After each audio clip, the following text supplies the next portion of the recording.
Welcome to Service Before Self, a podcast that tackles the evolving needs of veterans and their families. Dedicated to the idea that every veteran and their family can succeed in the community where they live. This podcast will introduce you to people and programs that are having an impact today. They will share their successes and lessons learned in creating successful programs that ensure veterans and their families reach their full potential.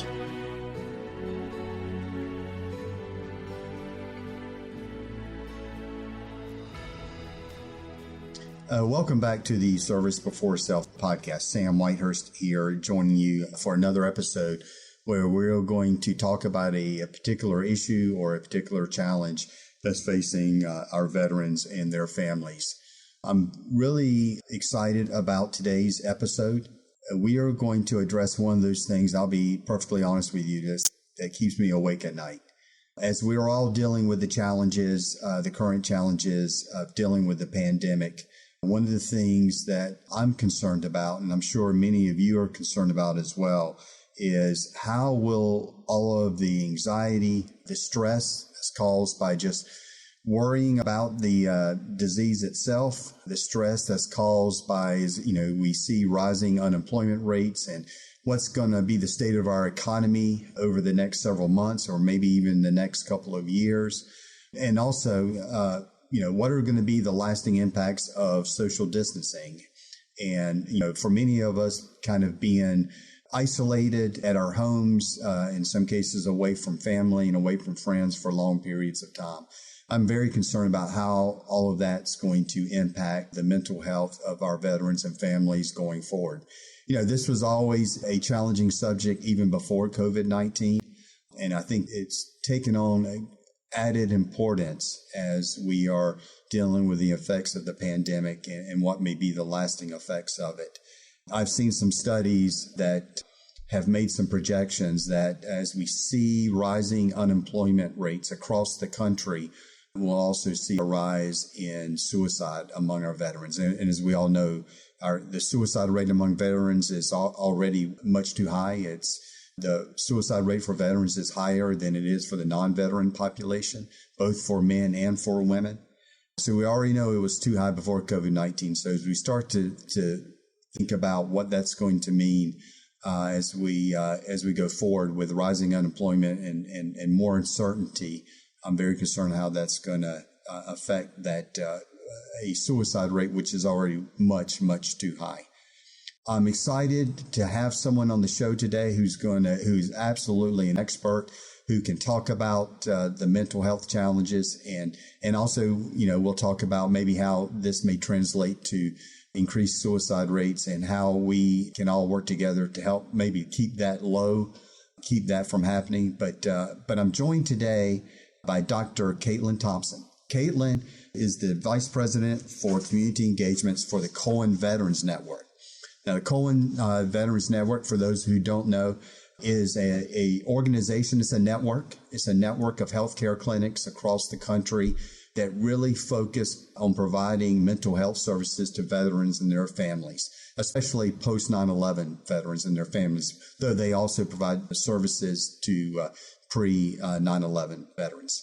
But it is a tremendous resource that has really been a leader in this space for several years now, and they are really instrumental in making sure that veterans and their families have access to mental health services. So Caitlin is going to be joining us here in just a second to talk more about Cohen Veterans Network and also talk about some of the work that they are doing in response to the pandemic, and also share with us her thoughts about whether you're an organization or representing a community, or if you're a veteran or a family member of a veteran yourself, some of the things that we can do to ensure that our veterans and families continue to have access to mental health services, and also hopefully that some of those projections about increased veteran suicide rates don't happen as we go forward.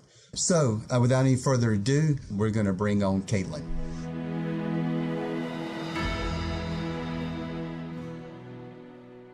I'm pleased to welcome to the Service Before Self podcast, Dr. Thompson.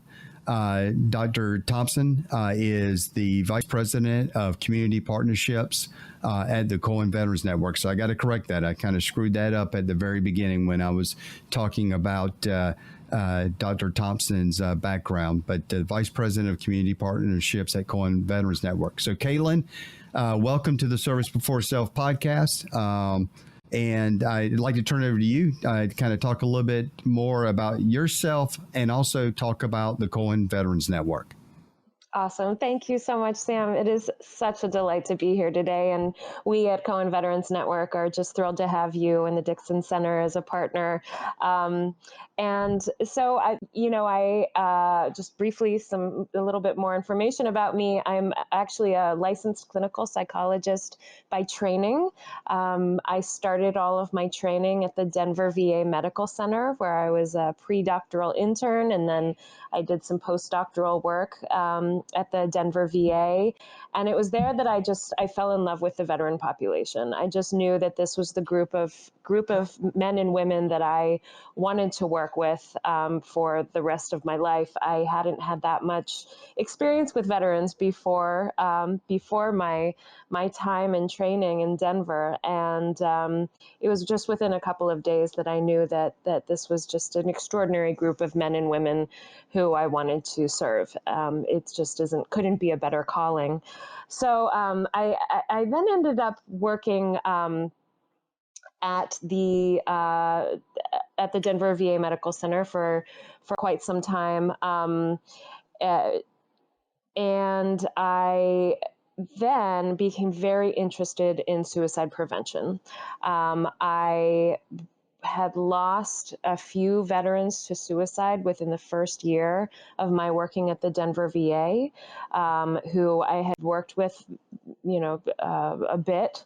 And it just kind of blew my mind. This was back in 2006 and 2007. So this was still early on in our conflict in Iraq and Afghanistan. And, but I was also working with a lot of older veterans, and it was just really,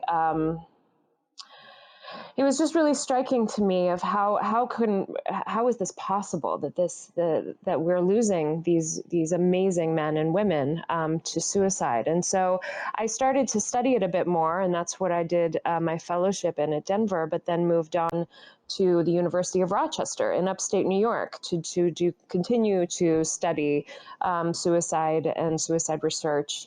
While I was there, the Veterans Crisis Line was founded, and it was founded in upstate New York, up in the Canandaigua VA area.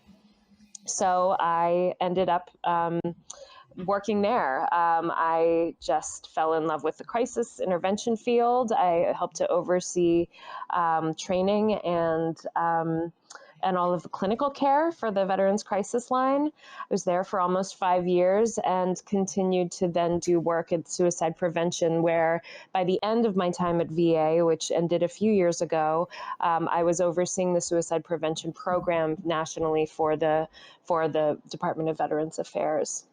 And then a few years ago, I moved on to work for Cohen Veterans Network. So I had been with VA for over 10 years. I loved my experience there. The people who work there are extraordinary. Excuse my dog. The joys of That's no problem. No problem. I understand completely.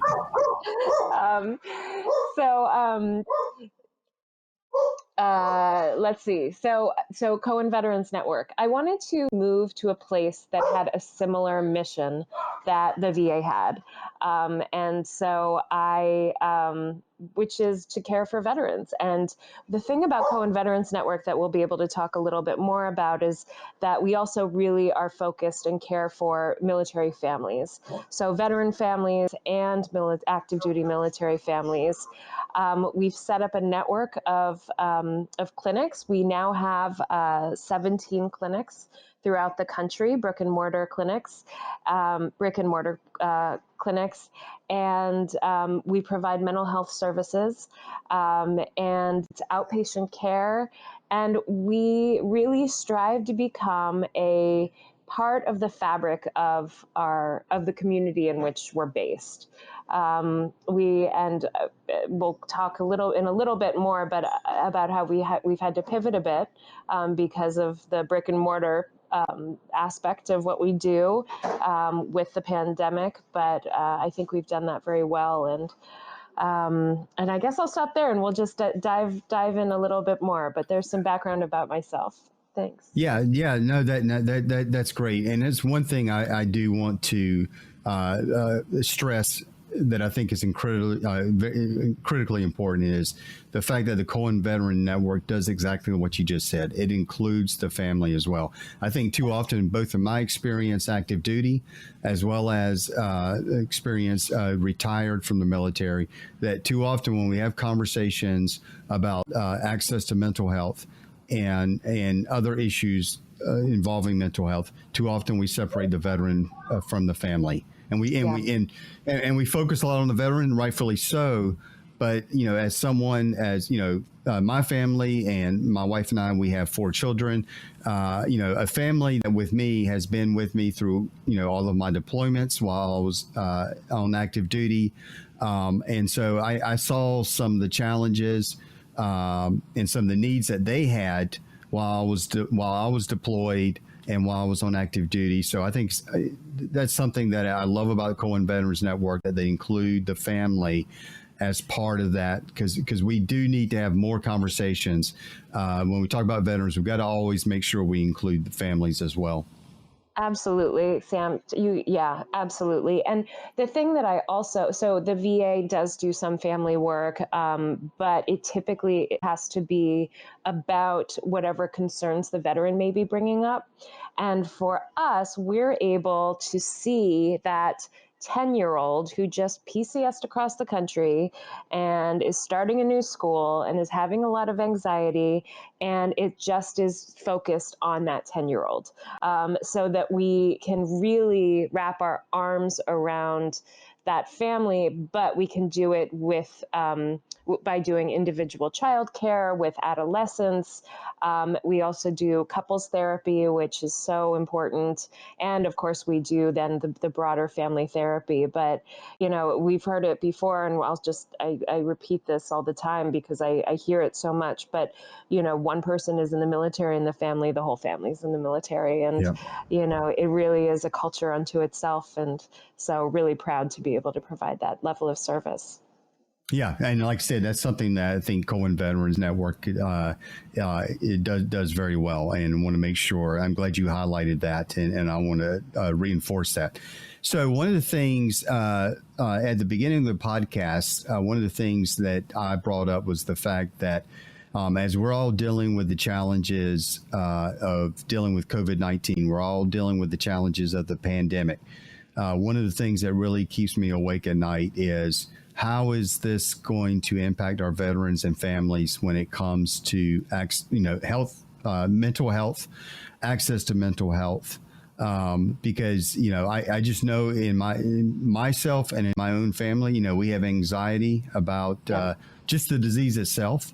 There's anxiety about what the future for the economy is going to look like. We've seen unemployment rates go into double digits for veterans. Now, it has now dropped. As of July, the unemployment rate was 7.9% for all veterans.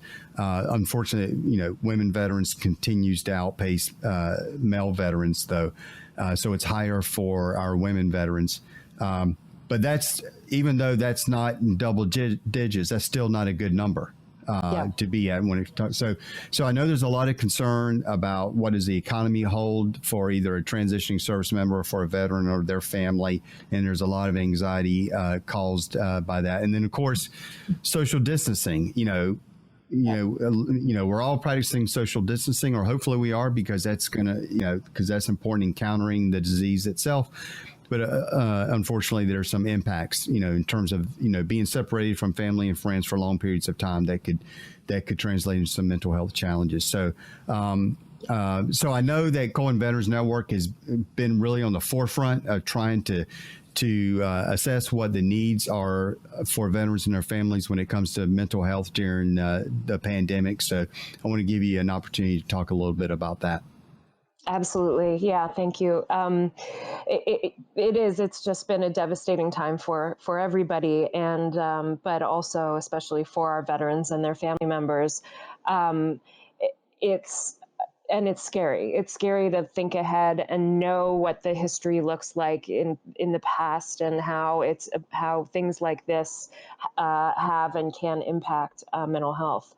I do have hope, though. I do have a lot of hope in that the telehealth piece is really doing very well across the country, and we at Cohen Veterans Network were able to pivot very quickly to providing mental health care over online, over video, over the phone, because we were doing that before. So we were doing about 20 or so percent of our clients' care was done online prior to COVID, and now over 95%, I think we're up 98% of our care is done all in telehealth.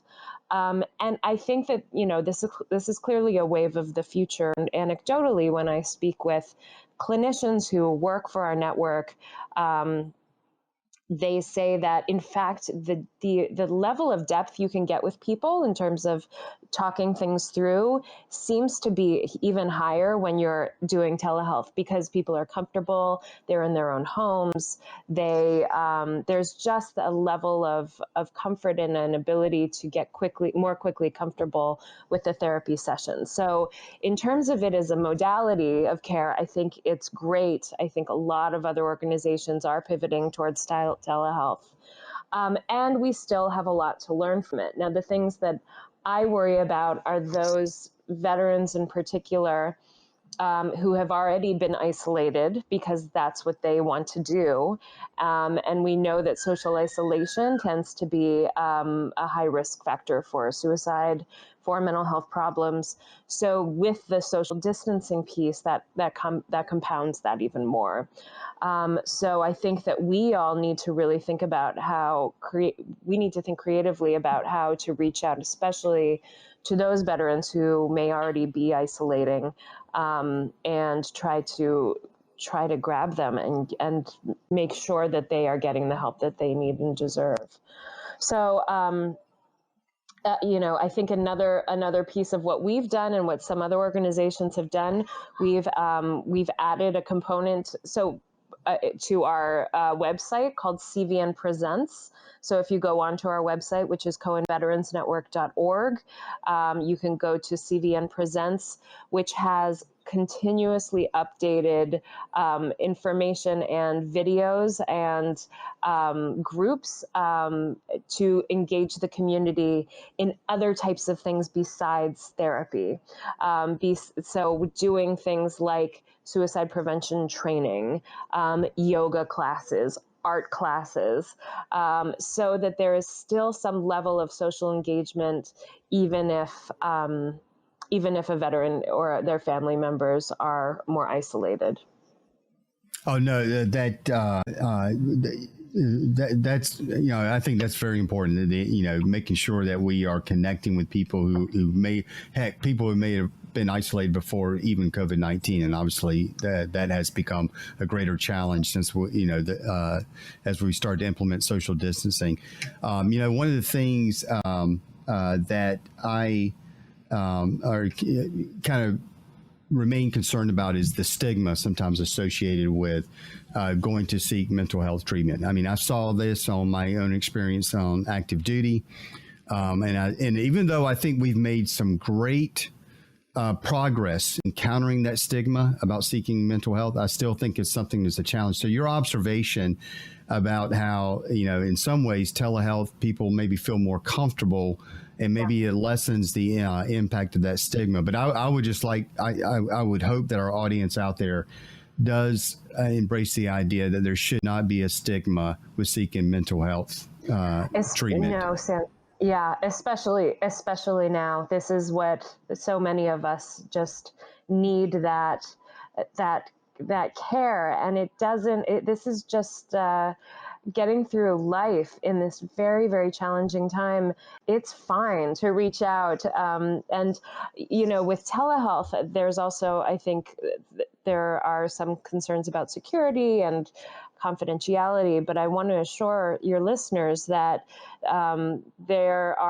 we use Zoom.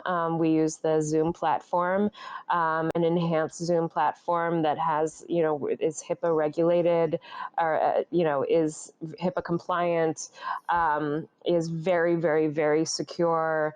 And so I think, and I've spoken with some veterans who said, I just didn't want to go into a clinic. Here's the perfect option and the perfect way to get that care.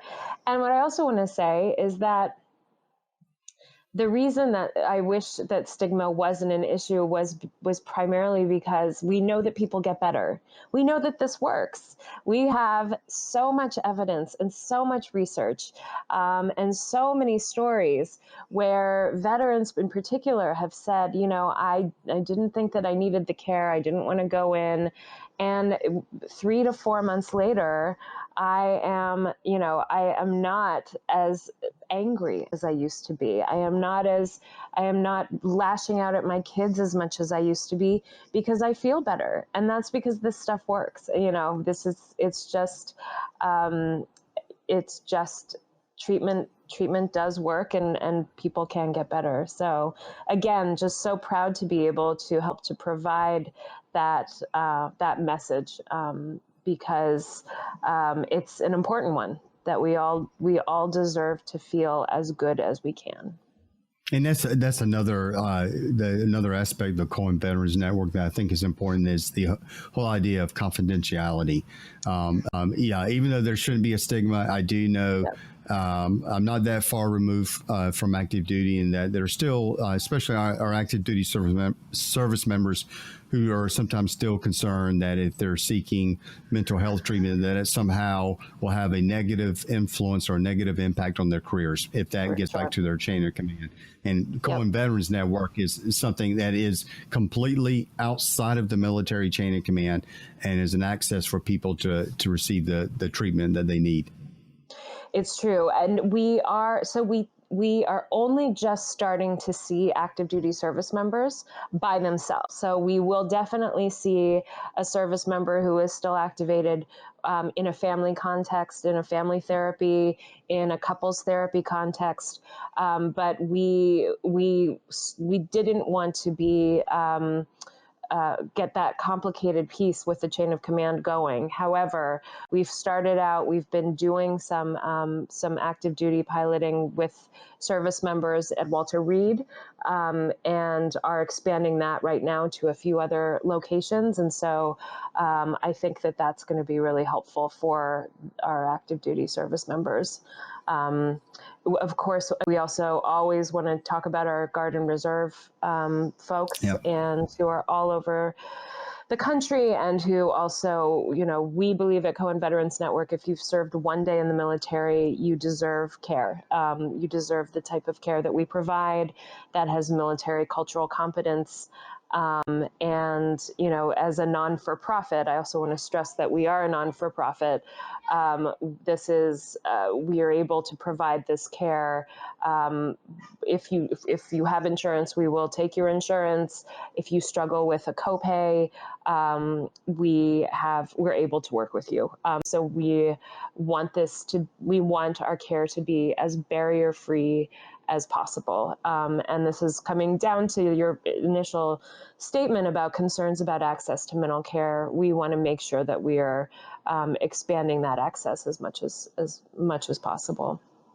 Yeah, and I would like to encourage anyone, especially those who may still be serving in the military or those who have served in the military, please, there should be no stigma. It is not a sign of weakness if you need to seek mental health treatment. I, for one, while I was on active duty, there were times when things became a little overwhelming, whether I was back in garrison or when I was deployed. And I have talked at length many times about how I sought mental health treatment, especially while I was deployed. So I hope that those who may be listening, that there should be no stigma.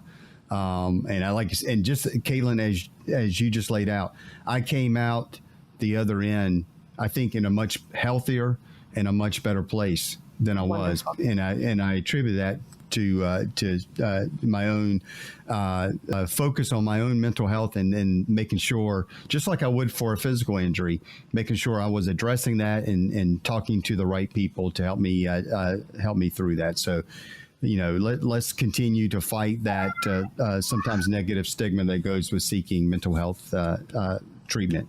So absolutely. Yeah. And one thing I wanted to go back. So you talked about telehealth. Have you guys seen any challenges that people may be experiencing? I know I've heard people talk about, in some places, especially in some of our rural communities, there's issues with bandwidth. And also I've heard some people kind of anecdotally talk about just, getting people to kind of understand, whether it's a Zoom or some of the other video conferencing, just getting them familiar with that and working through that. Have you guys seen any challenges like that? I think, I want to stress that so if we have a clinic, for instance, we have a clinic in Philadelphia. Since our clinic in Philadelphia is in the state of Pennsylvania, we're able to see anyone in the state of Pennsylvania over telehealth anywhere. So in the most rural areas of Pennsylvania, Western Pennsylvania, this is one of the beauties of telehealth. We've also been able to reach across state lines. So if there is a clinic that is near you, but it's not exactly in your state, reach out to the clinic that's closest to you, because there may be a clinician there who might be able to provide care because they are also licensed in that next state. And so with that, yes, because of course there are concerns. That's the thing that keeps me up at night more, is that some of these rural communities don't have that broadband connection and the internet connection that may be needed for a Zoom conversation. So, we will adapt as much as possible. If it's only by phone, that's fine. We can do some therapy over the phone. But that's much more of a policy specific concern that I hope that our government will look at even more as we're continuing through this pandemic, for any sort of telehealth care, whether it's physical telehealth care, mental health telehealth care, but any of those barriers need to be dropped. In terms of just getting comfortable, I think it does, for people who have never used Zoom before or never used video health care or anything like that. I think that there is definitely a learning curve, but I think it's a fast one. And so our clinics will be able to just very quickly go through what a Zoom call is like, do a test run of it, and make sure that the person is as comfortable as possible. And honestly, Sam, I have not heard of anyone who's tried it at first and then said, "Oh, this isn't for me," at all. Right now, that they're able to continue on. I think the ideal is a hybrid version of telehealth and coming into care. And I think that our clinicians have found that there are some clients who come in for a couple of sessions in person and then stay on through telehealth. But it's so individualized and it so depends on the person, and we're able to keep that in mind as we're thinking through about how to provide that care and how to get that person comfortable with care. No, that's great, and once again, I think those are some great observations. We talked about suicide earlier, and at the beginning of the podcast, I talked about a recent study that I'd seen from the Meadows Mental Health Policy Institute in Austin that projects that we could potentially lose an additional 550 veterans to suicide for every 5% increase in the national unemployment rate. So again, this kind of this idea that we could see increased suicide rates going forward as we're dealing with the pandemic. in terms of dealing with that, or, if you are a family member or a friend, or you see a veteran or a family member of a veteran in crisis, I just wanted to get obviously an issue that you're very passionate about, get your thoughts about, what steps should they take if they start to see that? Yeah, absolutely. It's such an important question, and the gravity of this pandemic, just not only for physical health but for mental health too, for all the reasons you explained, is just it's there.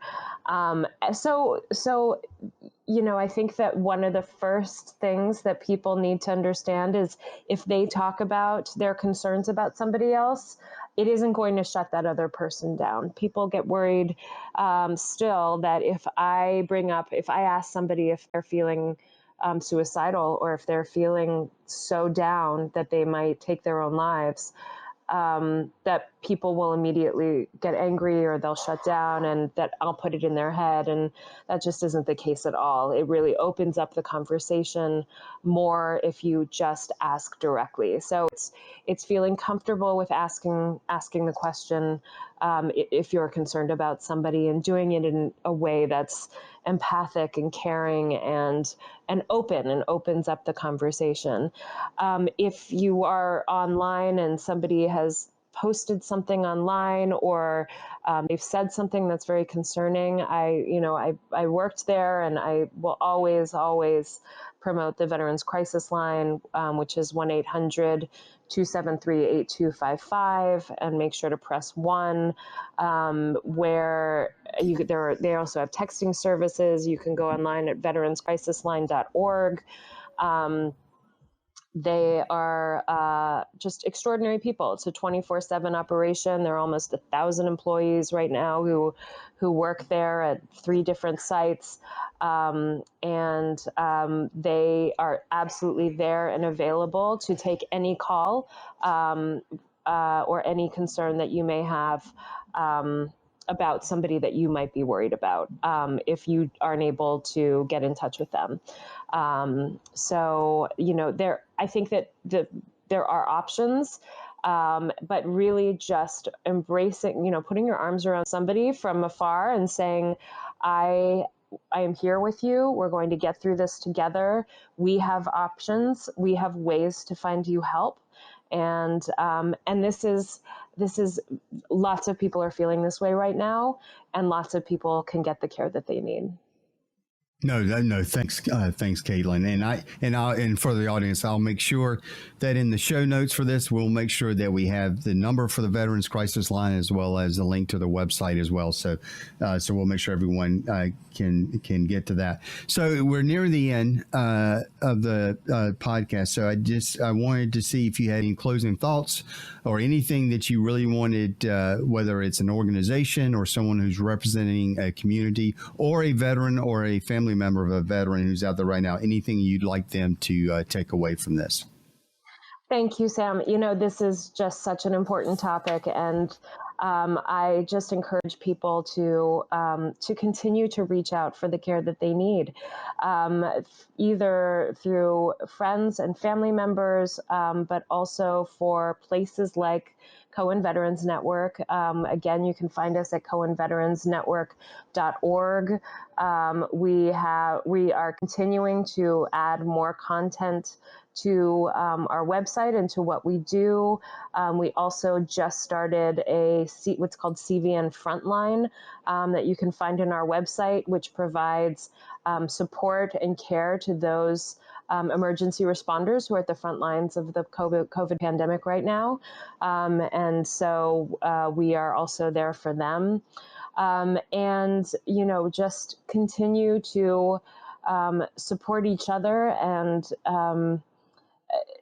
just honestly be kind. I think that that's one of these very basic lessons that I've learned over the last 6 to 8 months, is just that that kindness and reaching out and knowing that there are places like us that are available. We're so here for we're so here for you. And we will all get through this together. We absolutely will. And we will we will be stronger for it.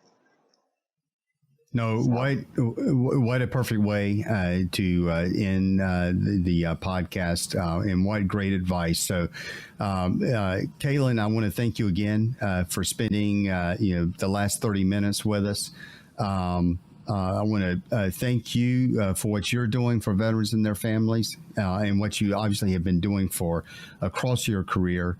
And also a big thank you to the Cohen Veterans Network. I'm a big fan, and for what CVN is doing for veterans and their families, and making sure they have access to mental health care, which is is always important, but is absolutely so very important in the times that we're in right now. So thank you very much.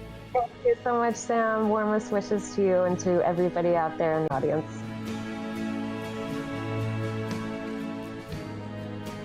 That brings us to the end of another episode of the Service Before Self podcast. I'd like to thank Dr. Caitlin Thompson from the Cohen Veterans Network for her leadership and the leadership of the entire CVN team in ensuring that veterans and their families have access to mental health services, especially during the pandemic. I also like to thank all of you out there who are listening. Please follow us or subscribe to us on whatever podcast platform that you're listening to. And please leave us a review. We're very interested in your feedback. We want to make sure that we are tackling those topics, those subjects, and providing you the information that's important to you. So once again, thank you for joining us today. This is Colonel Sam Whitehurst from the Dixon Center for Military and Veteran Services, signing off. Thank you for listening to Service Before Self. If you are an individual or organization that wants to learn more about how you can assist veterans in your company or community, please visit our website at dixoncenter.org and follow us on social media at Dixon Center Vets.